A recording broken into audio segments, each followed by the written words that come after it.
Good morning, afternoon, evening, everyone. Two Geeks Talking is here today with a very new concept. It is called a live stream. I have not done a live stream in 5 years. So this is a great pleasure to have these very talented hosts here on the show today. We are bringing together 8 of the best podcasters that I could find because they are technically awesome, amazing, and wonderful in their own rights. We have one guest, Andreas, who unfortunately couldn't make it here today. He has the show Ride With Me podcast.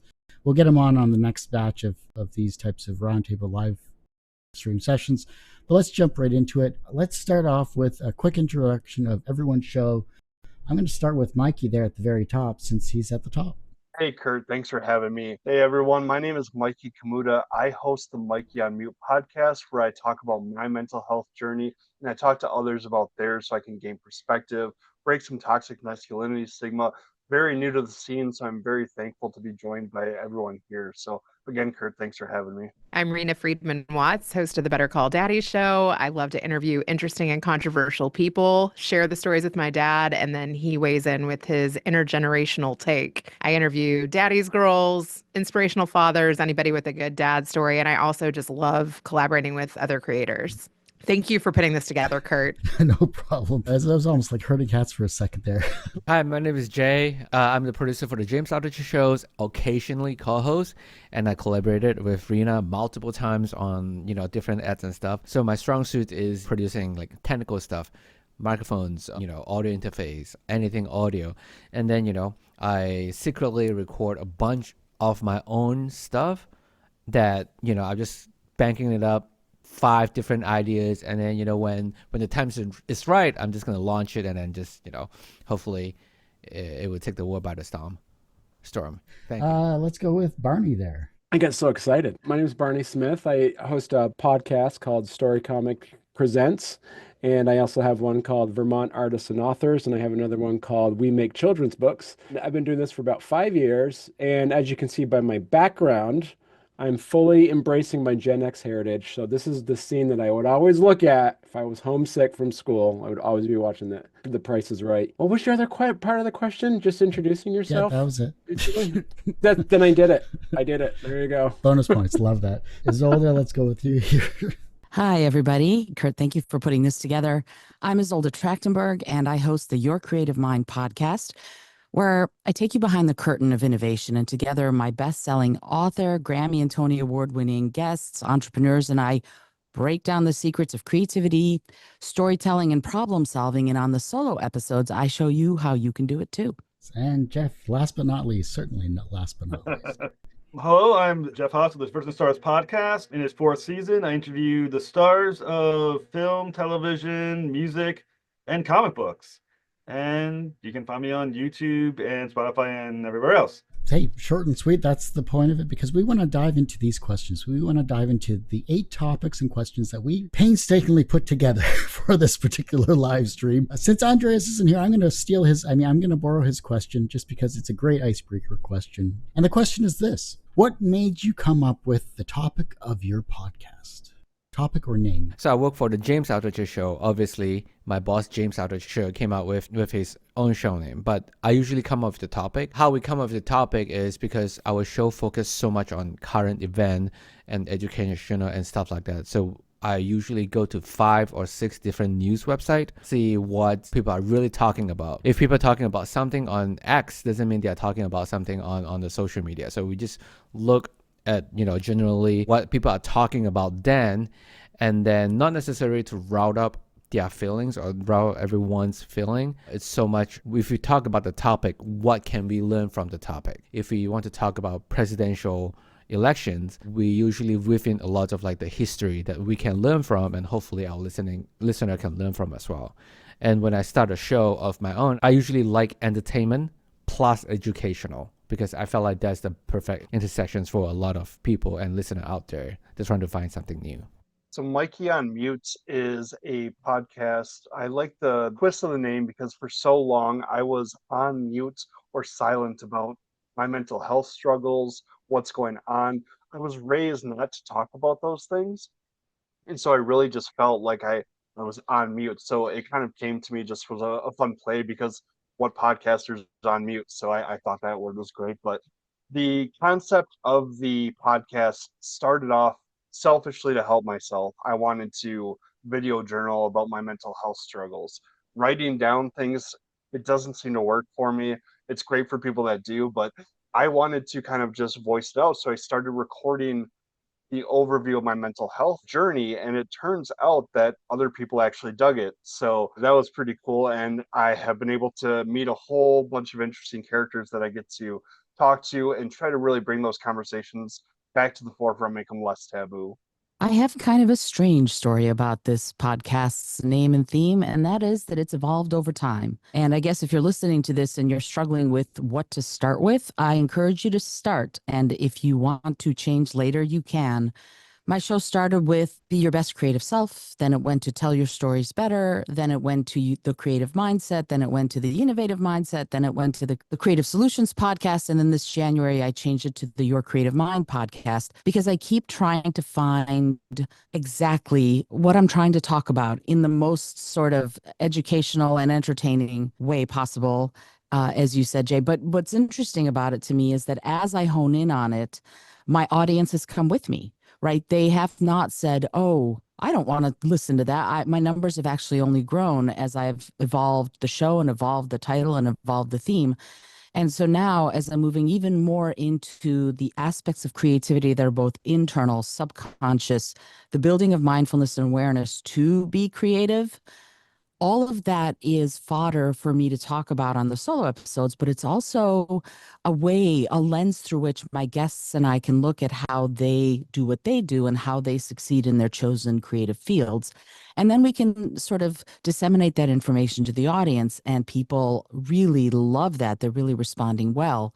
So the theme is sharpening, and finally, I think I've gotten to the point where your creative mind brings in the creativity, and it also brings in the real mindfulness and awareness aspects of things. So it allows me to take these two facets that are very in depth to who I am and bring them together in a way that I find is entertaining and is educational and informative and even inspiring to the people who are listening. And I actually have this little thing that I wanted to show right here. I don't know if you can read it. Oh, there it is. It's a little 3D printout that I got that says "Make Marvelous Mistakes."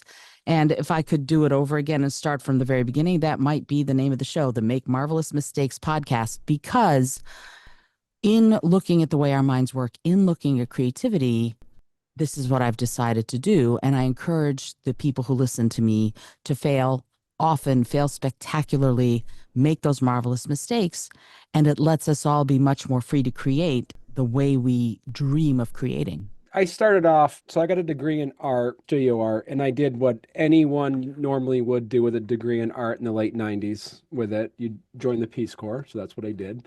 So, so I was in the Peace Corps for about 4 years. Then after that, I started working for Doctors Without Borders, and I was doing that, working in relief for about another 10 years. And once I met my wife, fell in love, got married, moved back to the United States. I missed the art world that I was a part of about 20 years prior. So I joined a group called the Vermont Comic Creators and started hanging out with them. And then I was on a Zoom call with one of them back in 2019. And I ended up having a conversation with them that lasted for like an hour. I'm like, I wish I recorded this. So then I decided to start a podcast where I'd interview. It started off by just doing a lot with just like comic book creators. My children, I have 3 kids. Now it's 10, 8, and 4.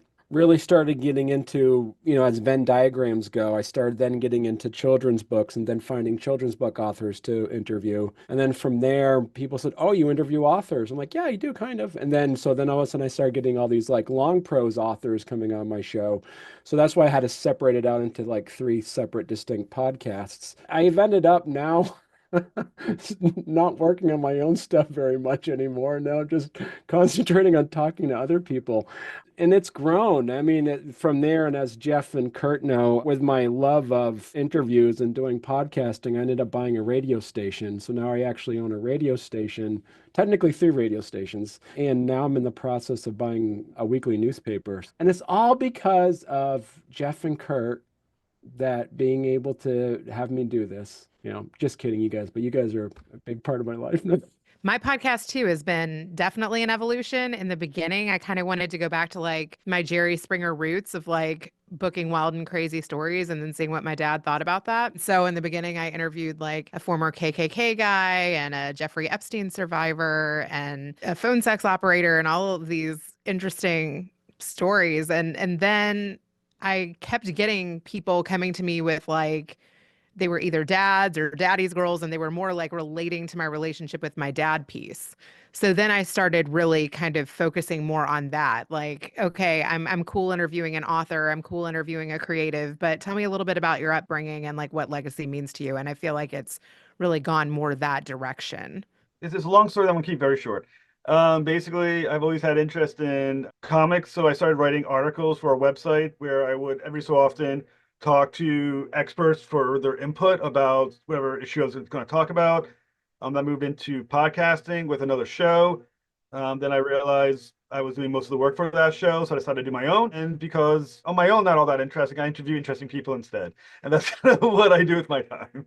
For myself, it's very similar to Izolda. My show changed. I was two guys talking webcomics way back in 2008. It evolved to two geeks talking. Then it kind of spiraled into video and audio and a bunch of other things. And it was really just a matter of a friend of mine was creating a website database of webcomic creators. And I said, hey, we should do a podcast before that phrase became, cliche and cool or whatever the kids say these days. And so he's like, go ahead. So we started the show, and 17 years later, I'm still here, and it is what it is. And I'm now hosting a live stream with 8 amazing podcast hosts. You wanted to talk about, because you're an amazing tech guy, you wanted to talk about the audio, video, and podcasting side of technology and the ever-changing concept.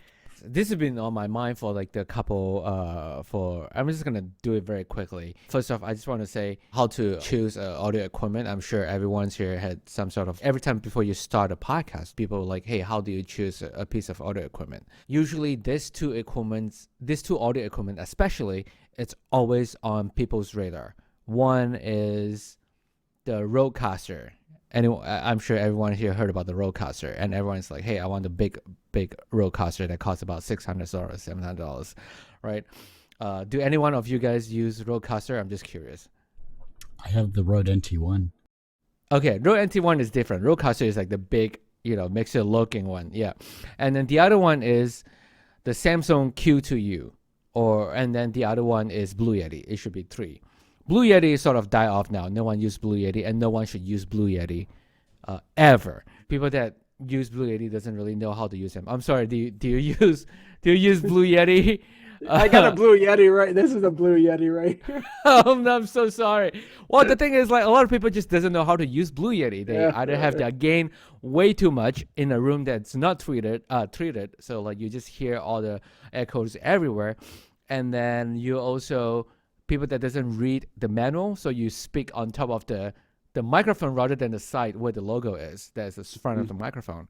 I saw Jenna Fisher done that before. I saw Jocelyn Long has done that before on Chelsea. I'm like, why don't your producer ask you, tell you to fix that right away? But for people that think about how to choose the equipment, make sure the first thing first is to think about the format. Like, is it a interview format? Is it a remote recording format?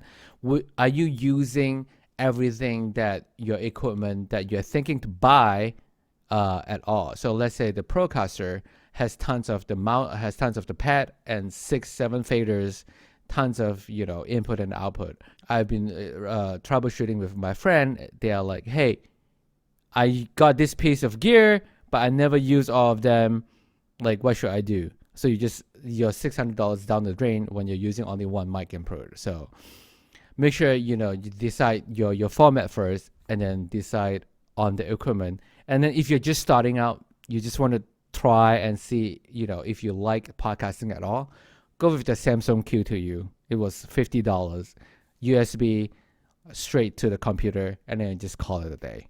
So that's my rant for the day instead of questions. Anyone have questions or comments about their own technology issues or anything about this? I'm sorry that I step on Blue Yeti toes. That's great. Yeah, Reena. How can you make a Blue Yeti work? Okay, if you did buy that? If you did buy that, first off, just read the manual first. The very big piece of paper. I think they only added it maybe 3 years ago. Like if you bought it pre-2019, there's no this piece of paper. So when you open the box, there's this piece of paper just show you which of the direction you should speak onto a microphone with an actual Yeti monster. Read that piece of paper before you plug it in.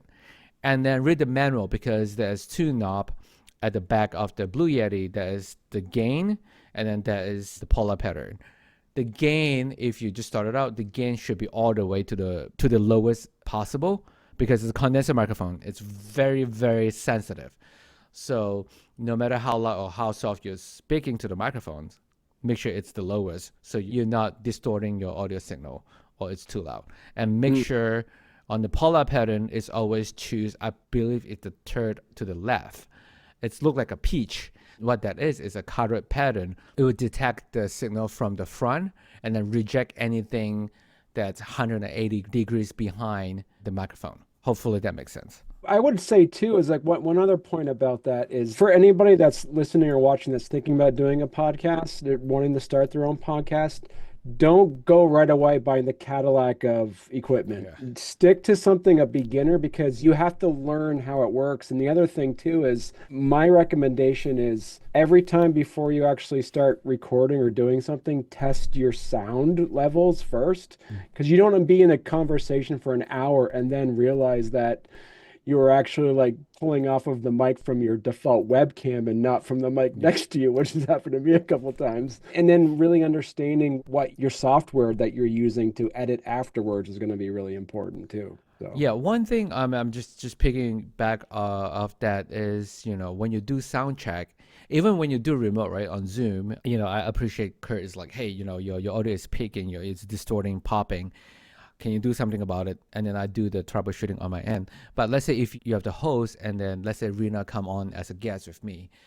Usually what you can do is, other than looking at the settings in your, let's say, Squadcast, Riverside, or Zoom, you can always scratch the microphone and then be like, hey, can you hear the scratch? And if Reena is like, yeah, I can hear the scratch, that means you're using the right equipment and the right instruments for the settings. I want to sort of agree and also disagree with some of what's being said.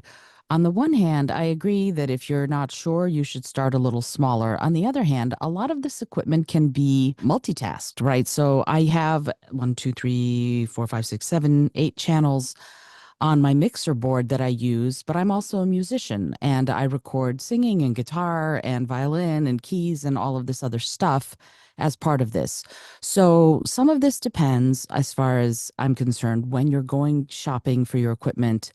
You're going to want to go to somewhere like in Maryland, there's Chuck Levin's, they have a microphone room. Some guitar centers have microphone rooms, things like that, where you can go and you can try mics, for example. You can plug in a pair of headphones, plug in a mic, try it, speak, see what you sound like, unplug, plug into another mic, try that. Instead of going, well, the latest, hottest thing is X, I'm going to go buy that, even if it's $100 or $1,000. What you need to do, as far as I'm concerned, is find the one that works with your voice and test it out. Find the headphones that work the best for you, that feel comfortable. This is a very, in many ways, isolated but also visceral business that we're in, because you have to be comfortable, especially if you're doing long form interviews or long form solo episodes. You need to be comfortable with your tech, but you also need to be physically comfortable with what you're wearing on your head and what you're speaking into. And I have this microphone that I use for the podcast and a completely different condenser mic for anything I'm doing that's singing.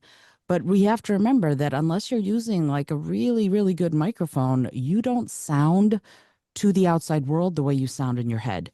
So you need to test it out and see what sounds best for your voice, for you, regardless of the cost. And I'm not talking like, oh, you should buy the most expensive thing, but rather you might find a microphone that's $60 that's amazing for you. And if it's amazing for you, then go with that, because it's ultimately going to have to be what you like, what sounds good to you, what your producer likes, or what sounds good to your producer if you have a production team. So don't be afraid to try a couple of different things and see what fits you and your budget. I totally agree with that. And I think that's one thing that the podcasting industry lack, that if you're in pro audio, or like, so I started out as an audio engineer, that in studio space have, is we actually have different microphones that we can test it out. But in podcasting industry, people will be like, I'm going to go with the cheapest one. It's the cheapest, but might not work for your voice. You want to go and test out different microphone and see which one you like, but also always have a budget in mind. Like, hey, this one might sound better on me, but it's like $500-$600 more. Obviously, don't go with that one, you know.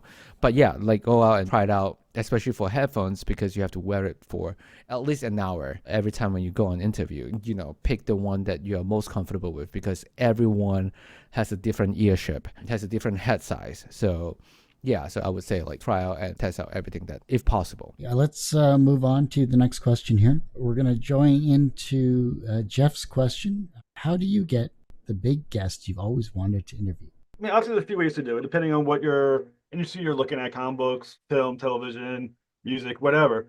But the key, I would say, are a couple of things. First, I believe in what I call the ladder approach. You need to build trust first with the people, the companies, corporations, publicists you're trying to connect with. Jason Momoa is probably shouldn't be your first introduction. I'm gonna be like, hey, let's go for your biggest name. They're, first off, who the hell are you? Second, keep your emails short and to the point. They don't have a lot of time. They have about 10, 15 seconds to figure out who you are, if you're worth their time, and what kind of person or individual you are that could potentially interview their client. My emails tend to be maybe 6, 7 sentences most. Never be fawning on these interviews as well. You don't want to be like, I love Jason Momoa so much. He's the most, he's my dream guest. I want to interview him so bad. You're going to look like an idiot. You're going to look potentially like a stalker, and you don't want to be doing that. Keep your emails short, sweet, with the key information. Who you are, what do you want to talk to these people about, who have you interviewed in the past, what kind of interview is going to be, is it Zoom, is it in person, they're trying to, I guess, it could be, which is possible, and the email, be done with it. But start with what I call the ladder approach. If you have IDMB Pro, which is the key to getting TV and movie actors, or directors or screenwriters, look on their list of who their clients are. They have everyone's number, there's a rating. Don't start off at number 5, start at number 9,000. Build their trust, talk to the individual. You're more likely to get that yes, and now you're in the door. The more you're in the door, the better they get to know you, the more likely they're going to go into to take the risk on you to put their better clients on your show. Comic books as well. Talk to the publicists of DC, like DC or Marvel, or well, Image doesn't really do much on their end, but DC and Marvel. And don't start off with, hey, can I have Jeff Johns for an interview? No, ask for the guy writing the book with only 10,000 copies being sold.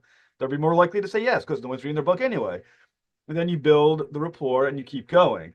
But the key is, beyond the latter approach, is treat every guest you have as if they are the Jason Momoa for that interview. Do not ever seem disrespectful or bored or half-ass any guest you get, because that will keep you from ever getting that guest you truly want. I guess that's there's more details obviously than that, but for the purpose of the show, we can leave it to that for now.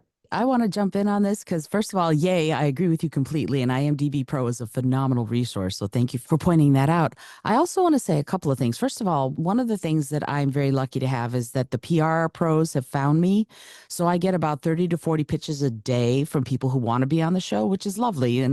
And yet, you need to have some sort of an infrastructure that when someone wants to be on your show, I have a little form that they have to fill out to tell me how they're going to sort of fit the mission of my show. That's something that's really important as far as I'm concerned, right? I want them to fill my show with the things that my audience wants to hear, in addition to having great guests.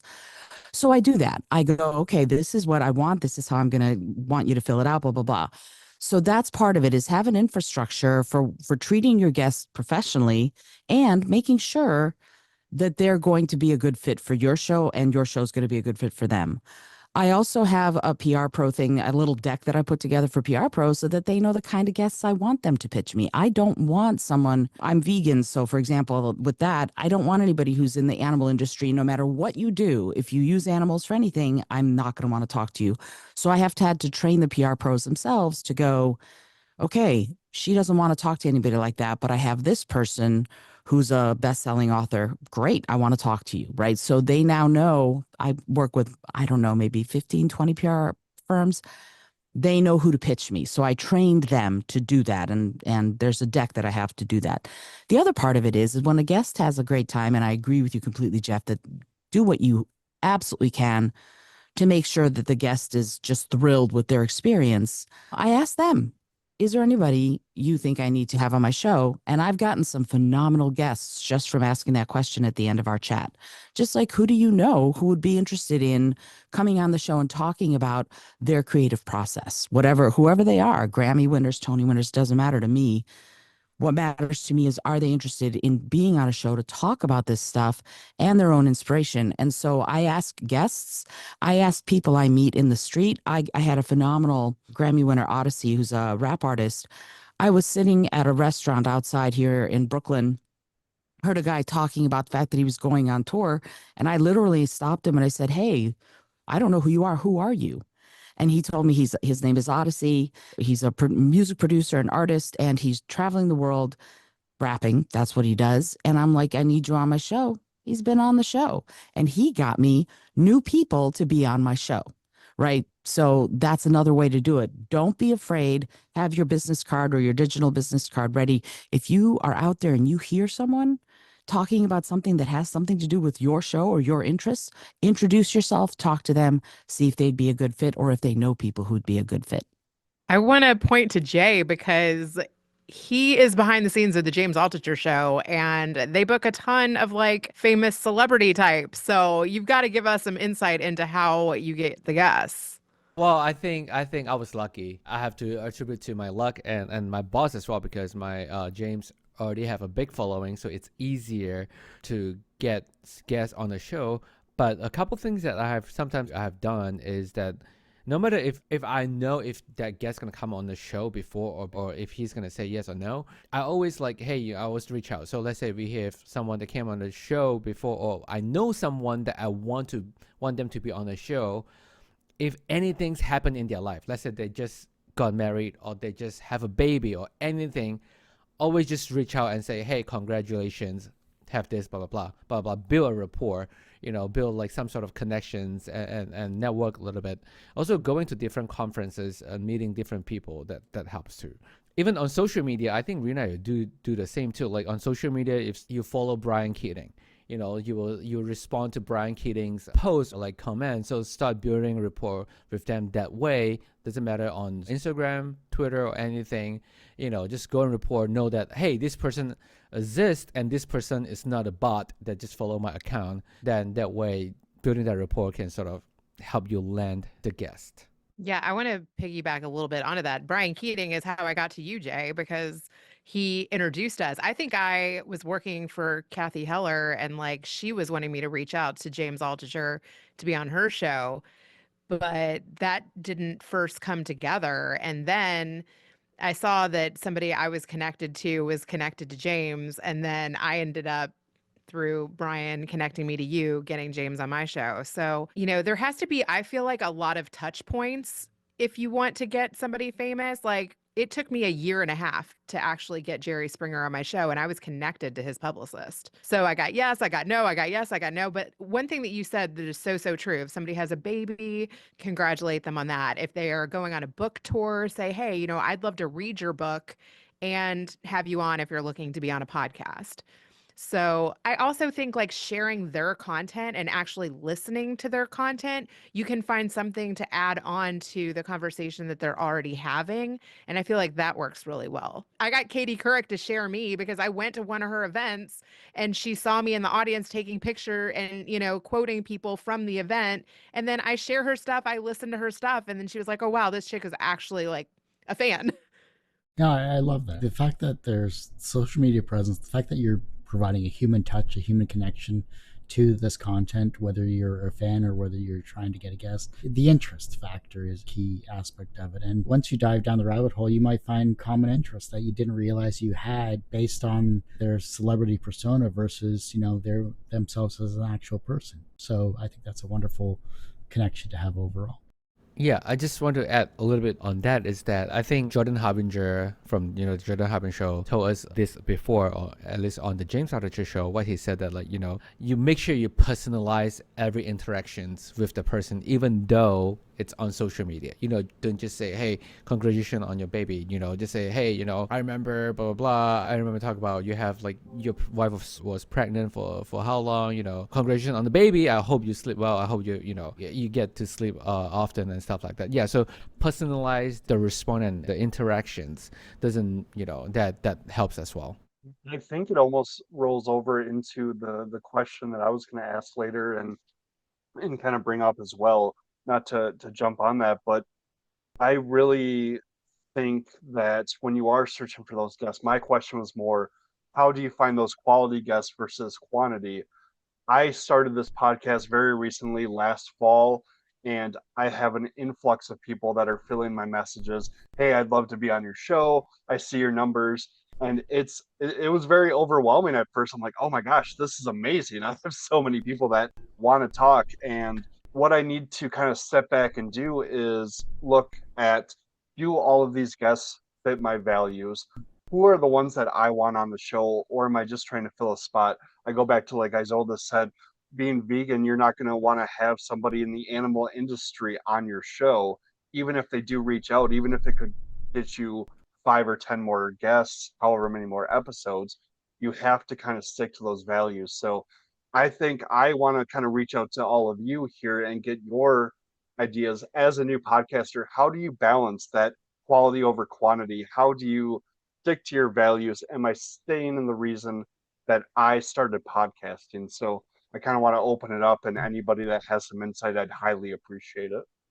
I think when it comes down to quality versus quantity, at first you're just trying to get your show out there. At first you're just trying to get as many guests as you possibly can, just so that you can say, I've had a successful podcast because I've interviewed X amount of people. At some point, you take a step back and you start saying, am I doing too much? Is the quality of guests that I'm bringing onto the show exactly what I want to bring onto the show? And I think that's a telling tale of what exactly you're trying to do as a host itself, because your show may change and evolve as you change and evolve as a host, because your questions may change, your style of interviewing may change if that's your style of show.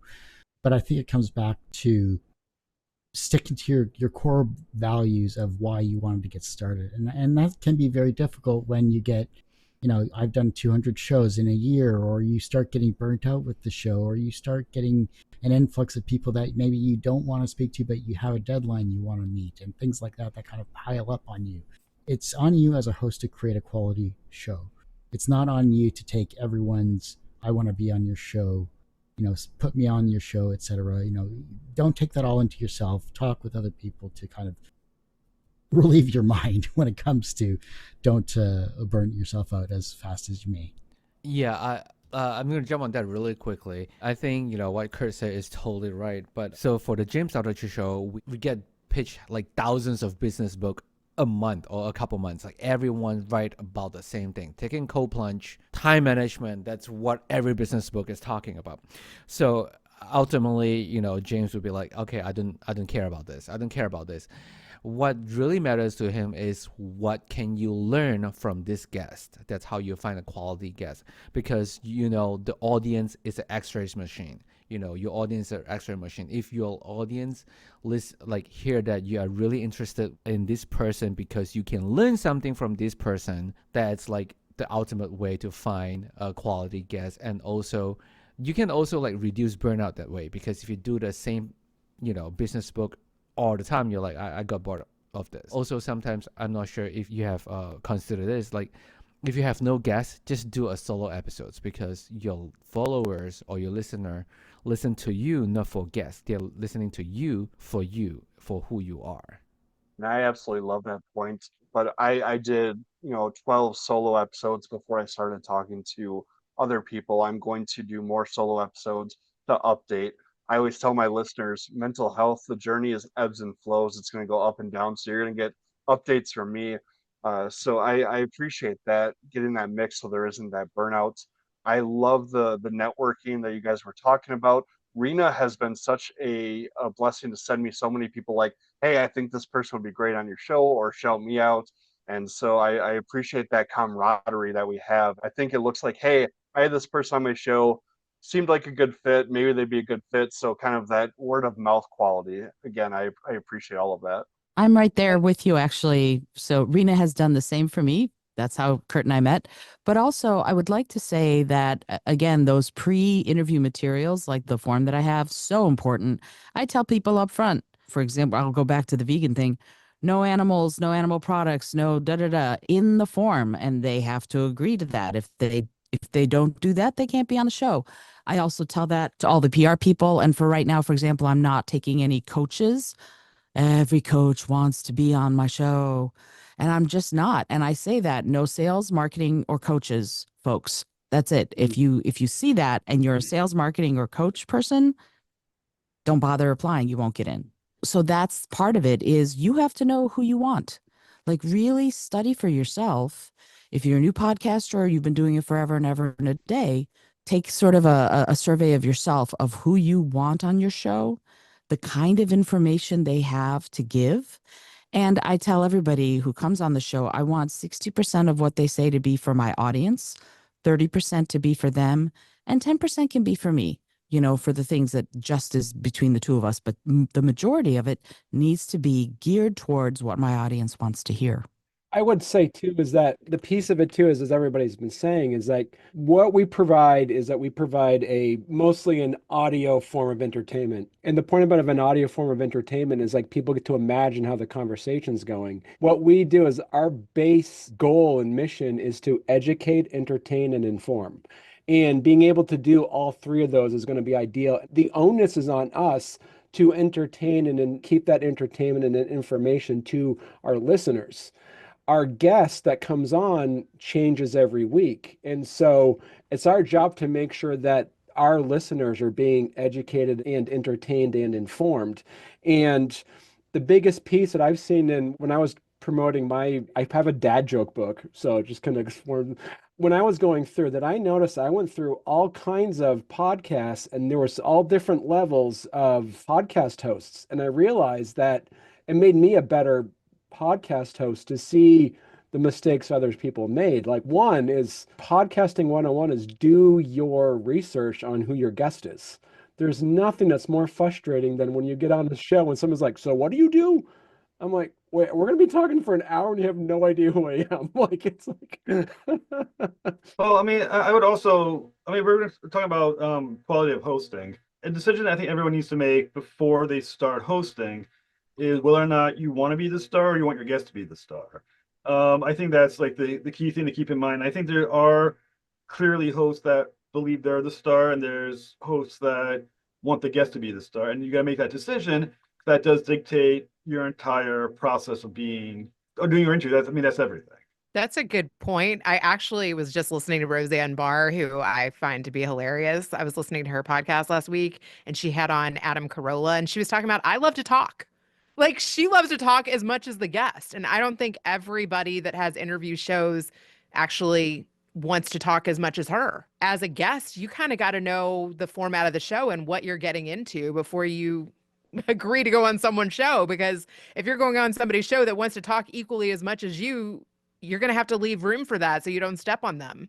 Yeah, and I always recommend people listen to my episodes.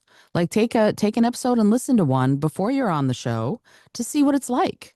Because if you are expecting A and what you're getting is Z, then there's going to be a real disconnect there. But if you listen to an episode, and if I may review the podcast after you've listened to an episode, that's always good for us podcasters to remember. Reviews are good. Please do that so that you know what you're getting into, just like I'm going to do research about you to make sure that we have a great conversation. I'd love it if you would do a little research into the podcast before you come on so that we have a great conversation. I think it also comes back to, like, for myself, the show is about the guest. I don't like doing solo episodes because it's just not the way I'm wired. I would rather have the guest talk and I'll ask my questions and away we go. And that just has worked for me. But I understand the need to fill space and to fill the void of a deadline where you have to have an episode every week or every other day or whatever the case may be. But Izolda, your form itself, I've actually borrowed that concept in terms of putting it into my own sign-up sheets, and it has saved me so much time and headache and hassle and all the stuff of people that I didn't realize I didn't want to talk to. So it worked out well. So I appreciate that. That's awesome. I just want to add two things really quickly. Is one is about the review. I think Izolda talk about the review. Hey, I listened to it and then I will review it. It will be great. I don't know if any of you have gotten this pitch before. You will have PR people reach out to you. They say, hey, I'm gonna pitch you this person, but hey, at the same time, I just review your podcast, and then it's sort of transaction. So if people reach out to me and pitch the guest that way, like, hey, I review your podcast, can we have our client on your show? 100% just reject them. That happened to me like 10 times. Well, the other thing I'll say, I know this happened to me a few times. I'm sure it's happened to others. When you get the pitch of the A and the B, take on the B guest and we'll set up the A guest, and that's always bullshit. If anyone's wondering, that's always bullshit. Never accept the B guest if they're teasing the A one. It's always bullshit. Yeah, it's always bullshit. Yeah, like PR people. Yeah, I wouldn't call them scam, but they kind of scam me sometimes. And then the other thing, let's say if you're a new podcast, you want to start a podcast. I felt like a lot of people talk about this often. Is interview format and conversational format are two vastly different things.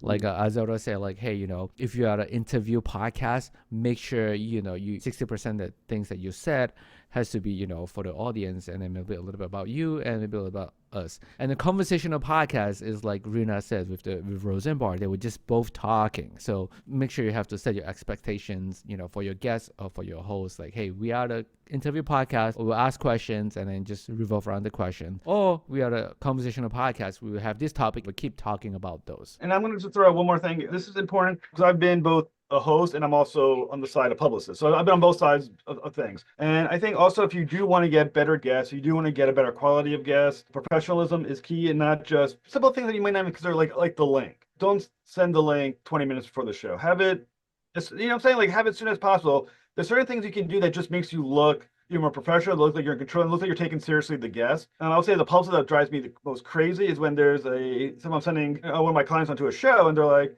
5 minutes before, they're like, oh yeah, no, it's coming.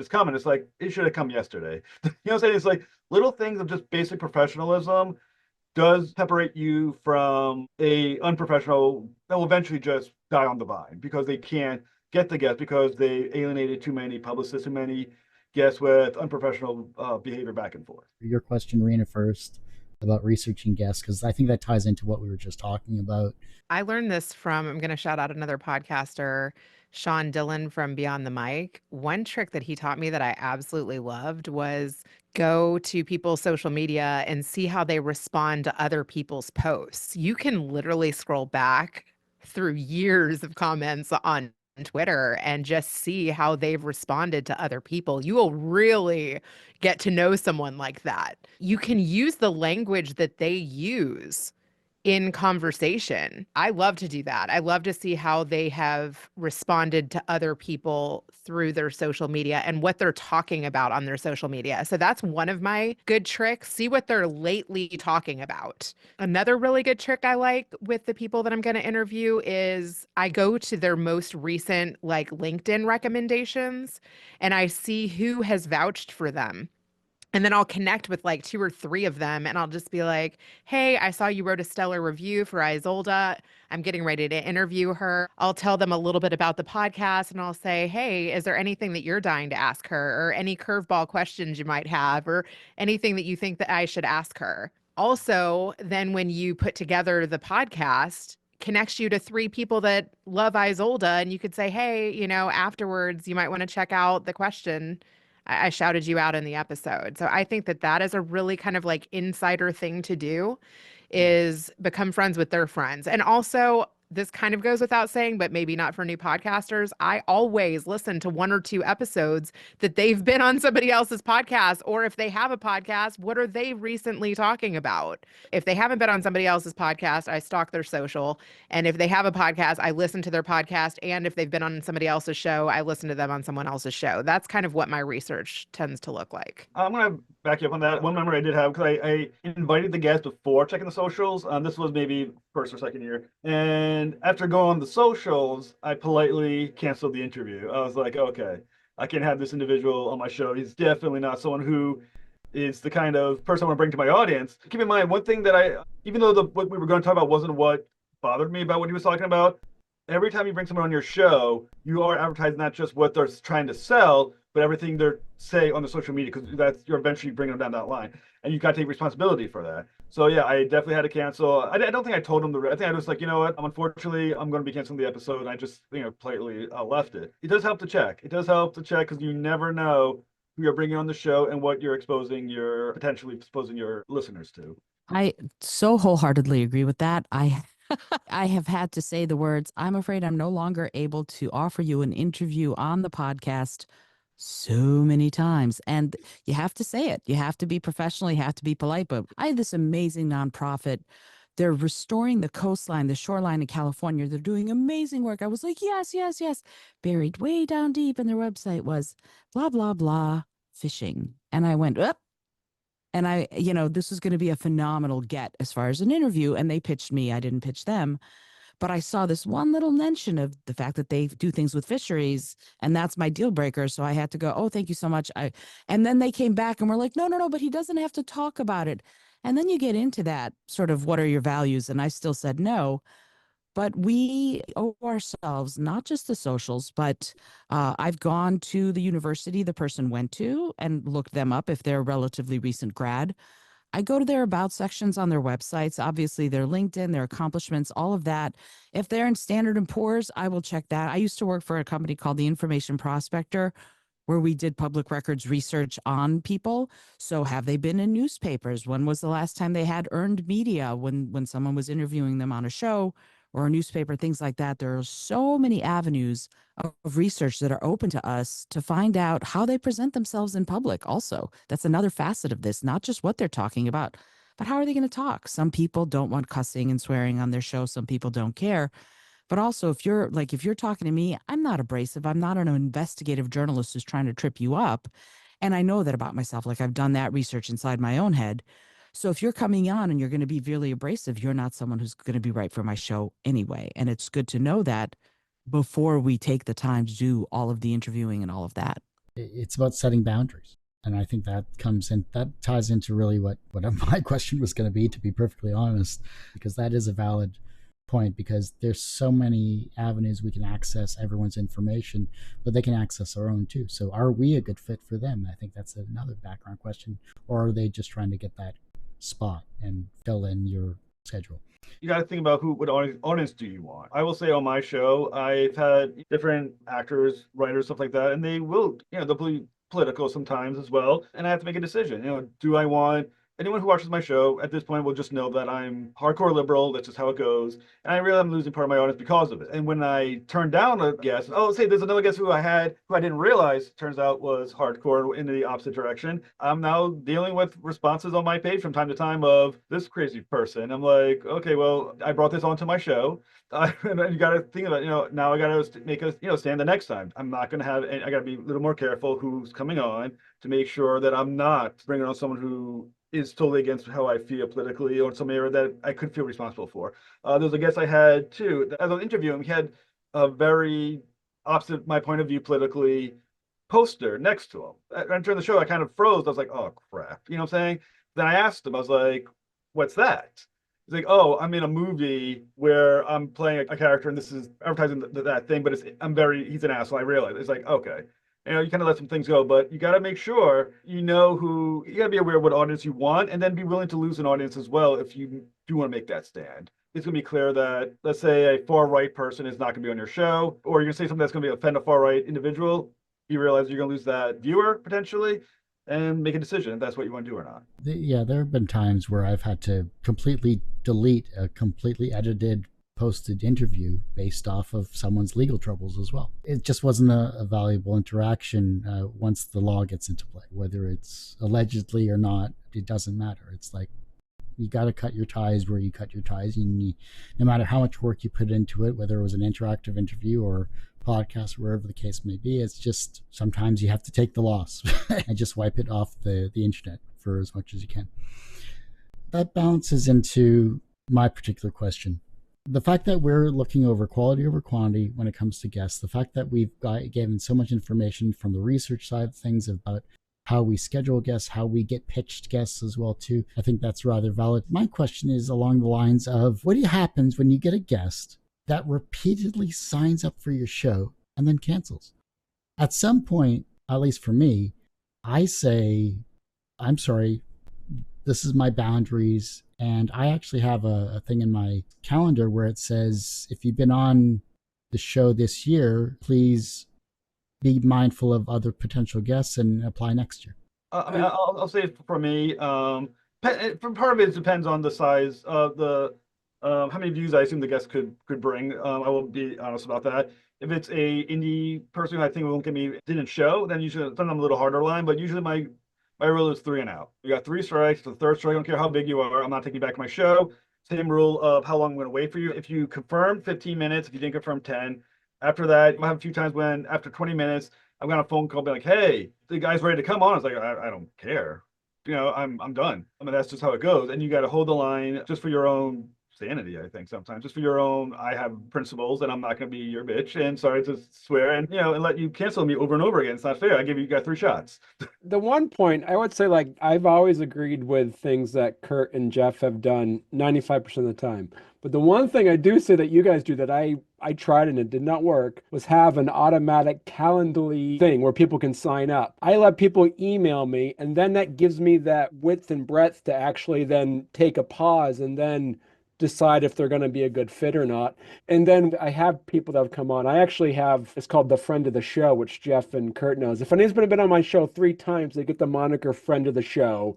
And they say, "Oh, I'll send you the tattoo," all that kind of, and I don't have tattoos. But the piece of it about it though is that I've had some people say, "Hey, I want to come back on," and it wasn't a good interview. The person's nice, but it's like watching paint dry. And as much as I like to think I'm good to get questions out of people, I'm like, I'm getting nothing out of this person. So what I'll do is like, listen, I talked to my social media advisor, and they said, don't have anybody else come back on the show unless they've had at least 50 downloads or views of your YouTube. And I said, listen, if you want to come back on, you need to promote the other stuff we did first. If not, I can't. I'd love to, man, but man, I can't. I think I brought some of those clients to your show. And probably some of mine as well, too. You all are hilarious. Okay, so it's very interesting to me, that notion of being, I guess, kind, and maybe that's telling me something about myself. I have a really very simple policy. You get 1 emergency, 1 cancel, right? If you have an emergency and you need to cancel, that's one thing. If you have something that comes up and you need to cancel, that's another thing. Past that, you're just not eligible. That's it. I personally am not going to spend all of the time doing the research and all of the time getting prepped and ready to have you cancel last minute. And I had one guest who would have been an amazing get. He just repeatedly canceled. And that's when I learned my lesson. I went, no. They just kept going, "Oh, I'm so sorry. It turns out he has to be in Venezuela." I don't care. I don't care if he has to be in Venezuela. What I care about is he made a commitment. And if he can't meet that commitment, then what kind of a guest is he really going to be? And do I want that represented on my show? To your point about the Calendly thing, you don't get access to my Calendly until you filled out my form and I see who you are. You don't get access. Only a guest that I know I want gets, because I have multiple copies, multiple versions of the form. The guest that gets the form that has the Calendly link at the bottom is a guest I know I want and I've vetted. Even though they're still going to have to fill out all the information like, what are possible headlines for the show? What's your bio? What questions do you want to talk about? All of that's in there. And at the bottom is like, okay, now go fill out the Calendly form at your convenience so that we can have our interview. Because some people need to show you that they are the right stuff. And some people you want. So it's not one size fits all. But as far as ghosting, one of the things that I do is I read tarot cards and palms, and I've done it like at the White House and things like that. So I've been doing it for a long time. I'm pretty well known in the world.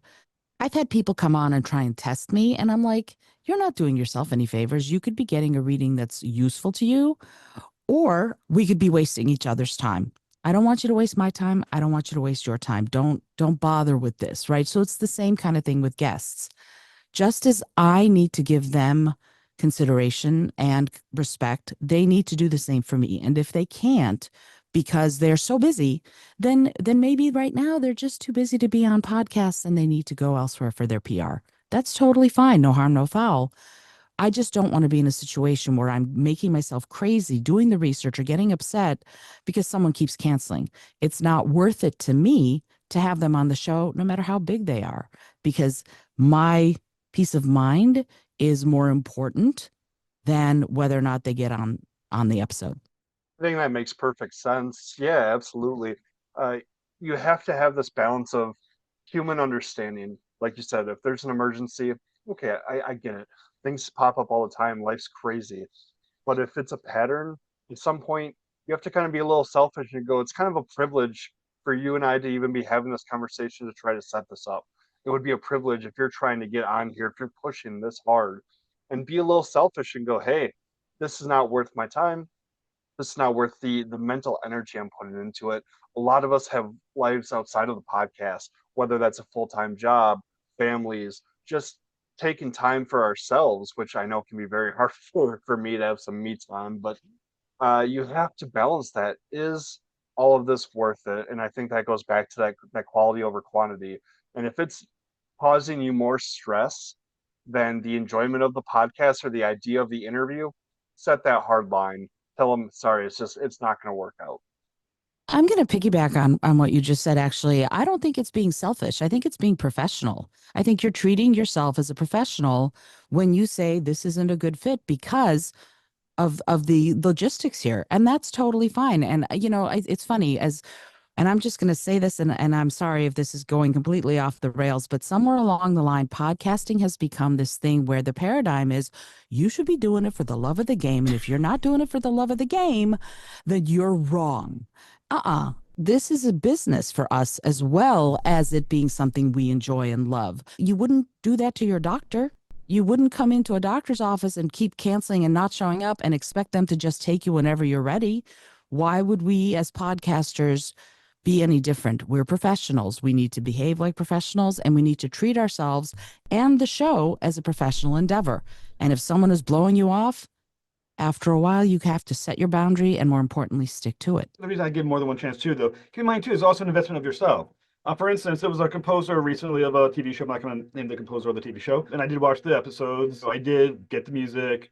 I did put X amount of time researching it. That time, I think, can be paid off when the show person came on to give me the episode and the views that I earned by doing all the research. I do think you got to think about it as well too. How much investment do you want to put in? And sometimes I do think giving the second or third chance, sometimes the second chance, is for you more than it is for them, because you don't want to waste X amount of resources that you've spent already building into the guest that you need to pay off from. So something I would consider as well. Yeah, and like for me, it's like I've been fortunate to only have a few people that have canceled, and I've always just assumed good intentions. And 9 times out of 10, it was either, oh, I completely forgot, or when I've been completely ghosted, I'm like, I guess they don't care. Like, I guess I'll move on to someone else. So it's been those things where I've just assumed something bad happened, and I reached out to them later, and then I've been able to reschedule. But I agree is that it's what we're providing is a service to them, and it needs to be treated with the dignity and respect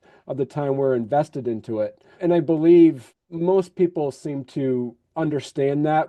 But for me, I just wish they would actually invest more time in sharing the interview than I would. So it's like, we're giving you marketing materials. So utilize it as a marketing material. And the better, more evergreen we make it, the more you can actually then continue using this as a marketing material. I'm curious about, because, Jay, you work on this big show. Like, do you get cancellations? Do yeah. you do? All the time. Yeah. Okay, talk about that. I'm surprised. Well, because, James sometimes could be, a little bit controversial, depends, his stance. Like, he generally very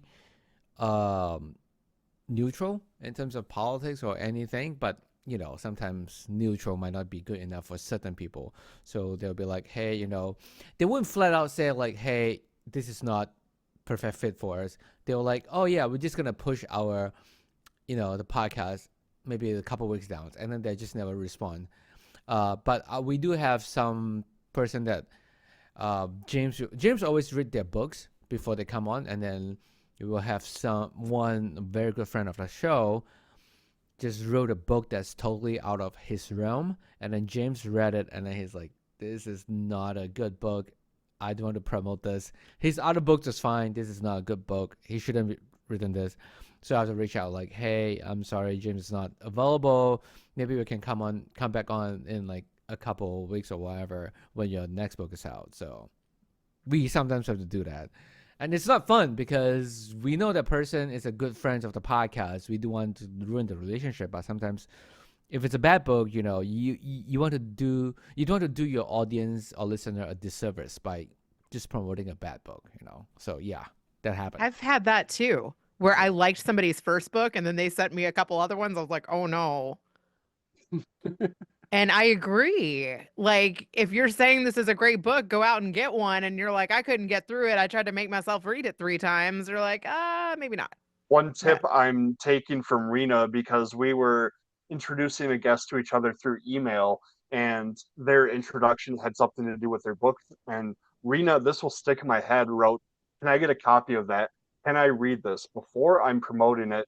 Can I read it?" And that was just a light bulb moment for me. So that's something I'm stealing from you and going to be using going forward. So as you were speaking, I was just like, oh, that's that email from Reena. I'm going to dive into the last question here to kind of wrap up this amazing conversation. This has been a real wonderful, like, head scratching experience, inducing coma of podcasting. So I love it. Coma is a horrible word because I just didn't have my thesaurus in front of me. Give me a break here. And I can't go to the internet because it would pull up. Anyhow, final question is, of course, a hot button topic for all podcasters and everyone creative in some way, shape, or form. Barney, I'm going to let you take away with this particular question. What is the question that you always want to... oh, shoot. I'm sorry. Before we jump into Barney's, I feel horrible about this. We got into a good conversational flow. Izolda, your question is more valid than Barney's question at this particular point in time because we're talking about communication. So please tell us what your question was. Oh my goodness. Yeah. That was very, that was very funny. I'm like, we didn't do my question. So basically the question that I raised for everyone to think about is how to best use your physical and emotional voice to engage, inspire, and excite your guests and your audience and build those communication skills so that you have great conversations. And it was, I'm still just laughing because we got so into our conversation and it was flowing so beautifully that we sort of went, oh yeah, and we kind of skipped one. But here's the thing about that. This notion of having a good conversation, to me, there are a few things that we need to think about with this. And before I open it up to everybody else, first, you need to prepare, obviously, and not just prepare do your research, but I mean your physical and emotional self. I always advocate before you get on any kind of recording session, warm up your voice, warm up your body, warm up your spirit. Make sure that you have done some physical movement to get all of the joints lubricated. Make sure you've done some breathing exercises. And if anybody wants them, I have a really great 7-minute warm up that I can share that I did with she is a doctor of physical therapy, and she modeled what you can do as I do the voiceover and tell you what to do. And it's wonderful. It's like 7.5 minutes long. It's beautiful. It's easy to use, easy to do. So warm yourself up, warm up your voice, warm up your body, and get yourself into an emotional state where what you're really interested in doing is having a conversation. In other words, that you are not only preparing your speaking skills, but also building up those listening skills. Are you present? Are you worried about something? Are you happy about something? Figure out where you are so that you can bring your very authentic self to being present and listening. I was doing a long form, all my interviews are long form, and I was doing a long form interview with someone who's a DJ on the radio.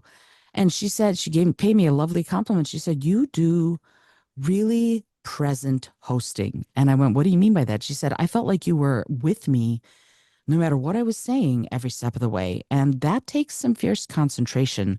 So you also need to build some of those skills so that you are available to both listen and speak and converse and communicate with that give and take. As far as the actual speaking part, the way that I look at it is, again, what Jay was talking about earlier with the tech. Make sure you have a setup that works for you, that feels good, that feels organic, that feels like you can have a conversation. Test your microphone, test your headset, do all of that stuff so that it becomes second nature and you don't have to worry about it so much. Just check it and go, because then you can be really present and ready to speak to your guest and to listen to what they have to say. The other part of it is, and I forget who it was who said they journal a lot. I journal a ton. And I think about that when on days that I'm doing interviews, I put that kind of intention into my journaling. Write down that you want to be present, that you want to be authentic, that you want to listen to and converse with your guest. So that's part of your emotional makeup. And then you leave some of your troubles, unless you have the kind of podcast that where you are, let's all rant and rage. If you're because some people do, there are lots of potential podcasts out there for that, but definitely give yourself the mindset you want to bring into the podcast interview or the solo episode if that's what you're doing. Make sure that that's front and center when you show up ready. And last but not least, get on a little bit early so that you're not going, "Blah, blah, blah, blah, where's everything? Make sure I have to set up your documentation if that's what you need. Have your questions in front of you. Make sure that your equipment is working. Make sure that you have lots and lots of water so that you're hydrated.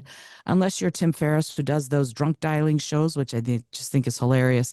But yeah, be sure that you are ready with everything that you need so that you can be present and accounted for at the beginning and even before the beginning, and then concentrate, listen, and speak with good responses, not reactions. And I like to say that the difference between a reaction and a response is the difference between what happens and how many breaths you take before you decide what to do about it. So breathing is paramount. Make sure that you're responding, not just reacting in conversation with your guests. And now I'd love to open it up to everybody else and see what your thoughts are on how to be vocally and emotionally and physically present to do these wonderful podcast episodes that you're all doing. Well, first off, I want that 7-minute thing just so that I can Yeah. recenter myself. Because, there have been times where I've done shows where if I go back to back on something, I'm mentally gone. Like, I'm mentally drained, and I am just fighting through my Word document of thought-provoking questions, and I'm taking my 15 that I've blocked out for that guest, and I'm just going to burn through it as quickly as I can, but still remain as engaged as I can. So please send that to, I think, the group in the chat if you could, or email or whatever. That'd be amazing. One of the things I learned, within the radio business is like we, as I would say, those that are using sound as an art form, we have two tools at our disposal. We have silence and we have words. So being able to find a time to make sure that we utilize all those, because there is a time when not saying anything is just as powerful as coming up with a good question or a good response after your guest has talked. So Just want to add something that's really, kind of hilarious, but it works for me. Is before I go onto a show, I always watch a stand-up comedy show, which is weird because first off, it's funny. It will prep my mental state in like positive state, and then stand-up comedian has this great skill that a lot of people might not have, is they have very keen and great observation skill. So just sort of watching them doing that changed my personality in the sense that like I gonna be very observant during that whole, during the taping, the whole entire taping sessions. And then after that, I would just toss that skill away because I didn't really need them, but I'll only need them for that show. But yeah, I usually just watch stand-up comedy show just to get myself in that mental state and copy their personality and their skill if I could. Yeah, and also I tell my guests in the moment of, like, literally, if you listen to an episode, you'll hear me say, when I pause, I have embraced the pause. I literally will allow there to be dead air for 3 or 4 or 5 seconds, whatever it is, while I synthesize, listen, think about what you've just said. And at first people are like, I'm going to try and fill the silence. I'm like, you don't have to. It's okay for us to take a breath. Literally, we will both pause. There will be a little bit of dead air. And I'll invite the audience, if you're listening to this, take a couple breaths with us so that we can come back and be present with one another. So important to just go, yeah, I don't have to have all the answers right away. I am allowed to take this time to think about it before I respond. I just have a couple comments. One, I'm piggybacking off of what Barney said. One thing I learned from radio is to have like a picture of, maybe a kid or a friend or somebody that you can talk to naturally next to the computer, because that helps you kind of get in the right mindset of just like being yourself and feeling supported. And then another thing I wanted to bring up, Jay and I have done like some commercials together for different brands. And one time he told me, he was like, Reena, act like you're talking to like your 5-year-old, you know? And that instantly like put me in like such a different voice, such a different like part of who I am.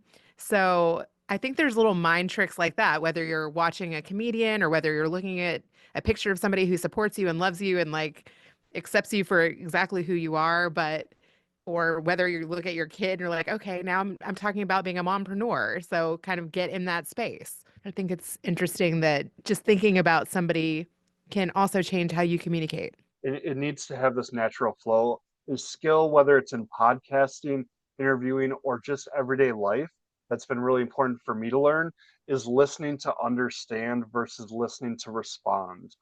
We are trained to, we hear a keyword or a phrase and we start coming up with our response. I'm going to reply like this. You're missing the rest of that person's answer. You're missing that conversation. So trying to just be mindful, understand that your response is not more important than understanding what's going on.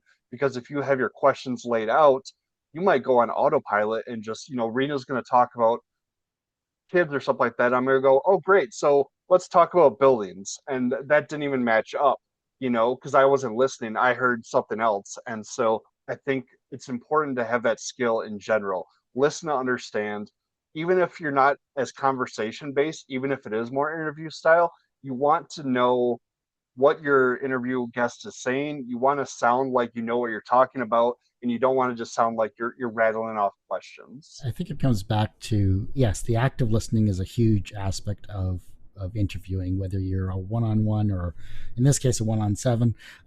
So it comes back to actively trying to engage with the person that you're speaking with, but also actively listening as well. I think for me, when it comes down to, you have your questions, but if you can weave those into the conversation itself, that is a little more of a seamless transition. It takes time, it takes practice, but it also takes your comfortability with yourself as a speaker, as a communicator. Can you weave your question seamlessly into, oh yeah, I had a similar experience when I interviewed person X, Y, and Z. And so that actually leads into what I wanted to speak to you about question number 8 or whatever the case may be. We're all people. We all just want to have a wonderful conversation and a wonderful time. And if we can do that through our voice and through our listening, then that's the best thing we can do. And everyone here is a professional when it comes to what they have accomplished in that regard.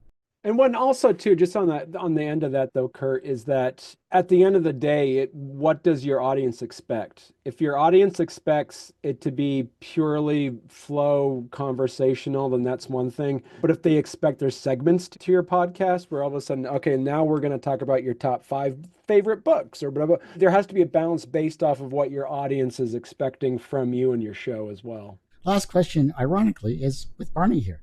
So I say ironically because Jeff and I know what exactly he's going to speak to. Barney, what is your question to kind of wrap up this conversation? So I would say first, let me preface the fact, as I said, I am an art major. I am an artist. I am a creative. I want to put that out there first and foremost. With that said, I do like to appreciate the fact that I am always trying to be an early adopter of anything that happens. I like to think of myself as a futurist. I can kind of predict directions things are going. I saw on the horizon 18 months ago about that the prevalence of AI was just going to get more and more and happening and more and more and more. And I am in a lot of chat groups with a lot of artists. Artists are freaking out over AI, especially with the idea that it's going to replace them. What I've been able to do is, I wouldn't say an evangelist of AI, but understanding its potential and making our lives easier. My question to all of you is, how do you see using AI to make our job as podcasters easier? And I can tell you what I use it for me personally, is when I'm finished producing my podcast. So what you want to do is utilizing AI for the administrative tasks that suck up your creativity instead of doing that. Like, give me 15 great hashtags. Utilizing it as an administrative assistant and not necessarily replacing the creative aspects of podcasting. And I can say I had one author, she was an Australian author, and I asked her 18 months ago, I said, are you worried about AI replacing people making books based off of AI? And she said something pretty poignant that I still remind people today, is she says, AI will never write a great novel. AI will always write a mediocre novel. There's a finite room in the world for mediocre work, but there is infinite amount of room for great works of art. And so I think about that when it comes down to that. I just wanted to open it up to everyone else, how you will be using AI if you haven't already. What are how you'd be using it in the future? I use AI all the time in my productions. Everything, from pre-productions to post-production to social media and all that stuff. So obviously I use Descript to record, and then Descript has multiple functions like multiple camera switching by itself, edit for clarity, immediately like filler words and everything just get out. I will use AI to look for clips if I don't have any clips that I already know I want. And then I just use AI for writing show notes for social media. And I even use AI, sometimes use AI to write pitch letter before I change it the way I want to. I just drop out a pitch letter. And then the way I usually use it to write pitch letter is I don't just say, hey, ChatGPT or Grok, write me a pitch letter. I always say like, I want to pitch this person for the James Altucher show. But before you write the pitch letter, please ask me 5 questions or 10 questions before you draft it. So if I ask a couple questions and then I will respond to it. So it's more personalized that way. And then obviously I use AI for cleaning up the noises as well. I use lots of DX Revive Pro, or sometimes I use the podcast, Adobe, the podcast Enhance, and I use Descript Studio Sound sometimes. And I don't know, have you guys heard of Google Notebook LM? No. That was great because sometimes I would just, let's say I want to research someone about their book. I would just put their book transcript or whatever PDF into the Notebook LM.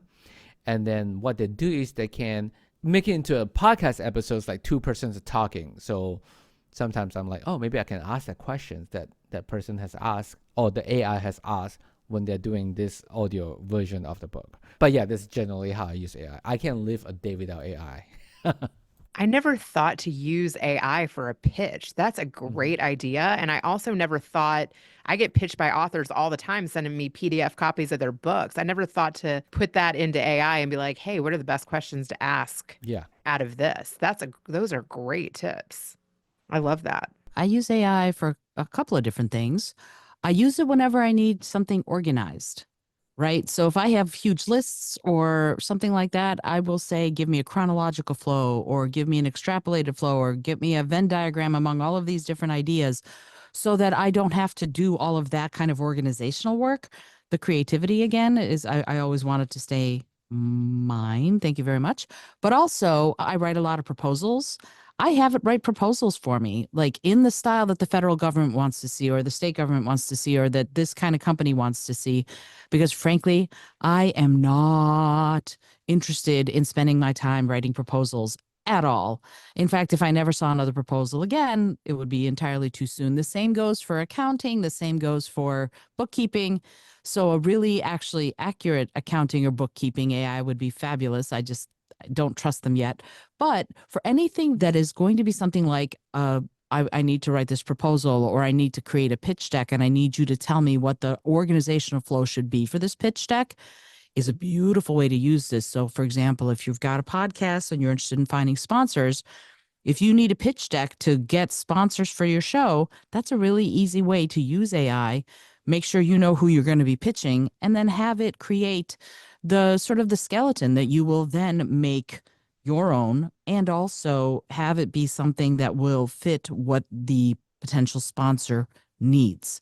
And they do a really nice job. I mean, you're going to have to go through and design it, although I'm sure that there's an AI out there that will design it for you. But as far as the actual words of what the pitch needs to be so that the potential sponsor will be enticed by it, that's a beautiful way to use it because it's not particularly creative. And I always want I'm an artist. I want creativity to be mine.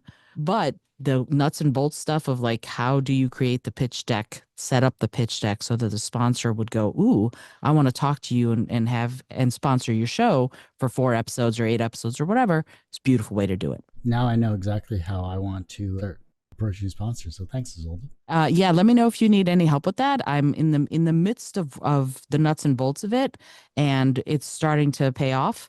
So yeah, it's been really helpful. There's so many out there, to be perfectly honest. I've used Perplexity myself. I've been designing a game in the back end just for fun, just to learn Unreal Engine, and I've been using it to kind of understand game development, filter through the YouTube cluster. But I'm also trying to learn Unreal for film and TV development, for 3D design and things like that. But I think if I don't know a topic or a subject, what we used to do besides going to libraries back in the day, those that are old enough, we used to Google everything, or we used to look at thesauruses or encyclopedias or whatever. But now AI has given us that capability of seeing content that is from all over the world. It's just another search engine is really all it boils down to. It just kind of destroys the planet. I will say one of the things that I love, and again, I live in New York City, so I have access to the world's greatest libraries, but make use of your librarians. They have access to AI and databases that the regular general public doesn't. So often, if you go work with a librarian and you can do one-on-one, you can do one-on-one online, one-on-one personally, and they will get you access to some of these AIs, some of these databases that you can then do research on that you cannot as a private citizen. So use your libraries. They are fabulous. Tagging on to that, the library like a mile and a half from my house has a Roadcaster, 4K cameras, and you can reserve up to 2 hours a day for free. So I like literally stopped paying for studio rentals. You know, if you already know how to use the gear, use your library. Yeah, that's actually being at the library, just as a quick tangent, is now one of my questions that I ask people about authors or people that I say, so where can people find their book? And like, you can get it on Amazon. And I would always say, or you can ask your local library to have it carry it for you. Not only promoting them having a library buy their book, you also are promoting people to go and utilize the library. Just want to add a little bit on the AI, watch AI to out there. I know, everyone obviously use ChatGPT or Cloud. From what I heard, the new X Groks, it's actually pretty powerful. I've seen people build like just a web game of Groks, not as powerful as Unreal Engine, obviously, but I heard they are pretty good. Just in general with the AI, a very short answer. If I need to, it's a time saver for me. So if I'm already going through and editing for the sound, is this the right camera angle, everything like that, in the background, if you can give me 4 or 5 30-second clips I can throw on my reels, excellent. That's less work I have to go through going and notating what the time is that I want to cut and all that stuff. So anytime it's a time saver for me, I love using it. So that's just my simple answer there. Real quick before we wrap up here, thanks so much for everyone's time here. I found a plugin through Reddit actually, where this developer out of, I think he's out of Chicago, is trying to put together a podcaster type setup for video podcasts that not only filter through different camera angles, but also cuts the audio tracks at the same time so that you separate the people in terms of how it goes. I wish I remember the name of it, but I'll have to check back on my email and I'll let everyone know about that. But I think it's an interesting concept where the faster we can edit a show, the faster we can get our content out there, the better it is, the easier it is for ourselves in terms of promotion, in terms of the next guest. It's our peace of mind is what it boils down to. So if you're spending 6 hours manually editing this stuff and something can do it, cut it down to 1, I'm all for it. So I'd love to chat with everyone about their workflows another time, especially you, Jay, when it comes to what you're specifically doing, because you've just triggered a whole key point that I want to just dive into head first with you on that one there. We're well over time. I apologize for that. I would just want to wrap up the show saying thank you, everyone, for being on the show. This has been a truly amazing experience. The question then is, who is going to host the next one? I'll do it. I'll host it. The only thing is I will need to figure out how to do video because my show is an audio only show. So I'll have to figure out all that streaming stuff. And then the next question is, when would we be doing this? That's something else for us to put in our brains and think about. Yeah, this is fabulous. Thank you so much, Kurt. Oh. Thank you. You did an excellent job, Kurt, with promotion and coming up with the questions and keeping it all going. this was something that, Reena, if it wasn't for you saying, hey, when are we going to do this, I probably wouldn't have done it. So this goes back to your energetic personality that we all know and love when it comes to pushing us to actually do something that we haven't done in a while. So I appreciate that. Just one piece of advice for everyone, the podcaster or everyone here, just about the Spotify for Creator. First, claim your RS feed on Spotify for Creator. Claim your show on there. And the other thing that I just realized a lot of people doesn't really know this is if you upload the video version of your show onto Spotify, they will tend to push more of your show onto either their front page or related podcaster because they are trying to get people to use that video function as much as possible. Good I tip. have my marching orders. Yeah, thank you. Let's do one final wrap up. Where can we find everyone? A quick outro, and I will end the stream. Thank you so much for everyone for being here. Reena from the Better Call Daddy show. You can find me at bettercalldaddy.com or Reena Friedman Watts on all social. And Kurt, you said we didn't have to do our outro because I didn't have one. So, Just but you do a can quick find, but you can find me at storycomic.com. That's where all of my stuff is. You can always look storycomic, one word. If you look at for story and comic, you're going to get thousands of hits, but there's only one hit if you do story comic. So right there, yeah. And what was your name again? Barney Smith at Thank you. storycomic.com. Yes, there we go. I'm Izolda Trakhtenberg, and my show is called the Your Creative Mind Podcast, and you can find the show pretty much everywhere. I am Izolda T pretty much everywhere, although mostly on Blue Sky now. And the podcast website is izoldat.com/podcast main page. If you're looking for the Mikey on Mute podcast, we are on Spotify, YouTube. The easiest way is to go to my Instagram page. The spaces are underscores, but it's Mikey on Mute podcast. Go to the Instagram. My link tree's in there. You can get to Spotify, Apple Podcasts, YouTube, everything else, my TikTok. All of the socials are on there. But yeah, find me on Instagram. I'm very easy. So I'm a producer for the James Altucher Show. You can find the James Altucher Show on Spotify, Apple Podcasts, or everything. And then in terms of my own stuff, you can find me on LinkedIn, J Yao, or on Instagram is J_Yao, YOW07, Twitter or X or Instagram. I'm mainly active on there because I post a lot of stuff on there. But yeah, if you have any questions on tech stuff, feel free to reach out to me. Birds in the Stars podcast, YouTube, Apple, Spotify, Megaphone, and iHeartRadio, a lot of places. So Birds in the Stars podcast. Come find me on social media, Instagram, Blue Sky, everywhere. I've hoarded myself on so many social medias that this point doesn't really just find me somewhere. I'm Kurt Sasso, the host of Two Geeks Talking. You, of course, find this interview and 1,200 plus others on our YouTube channel, youtube.com/TGT Media. The podcast you can find at Two Geeks Talking. That's TWO, not the number 2. Please don't go to that website. It's TWO.podbean.com or just search Two Geeks Talking wherever you get your podcasts. And as I say every week, everyone has a story to tell. It's up to me to help bring that out. Thanks for listening and watching on Two Geeks Talking. And thank you, everyone, for being on the show. And I can't wait for the next roundtable session of this amazing crew that we have gathered here today.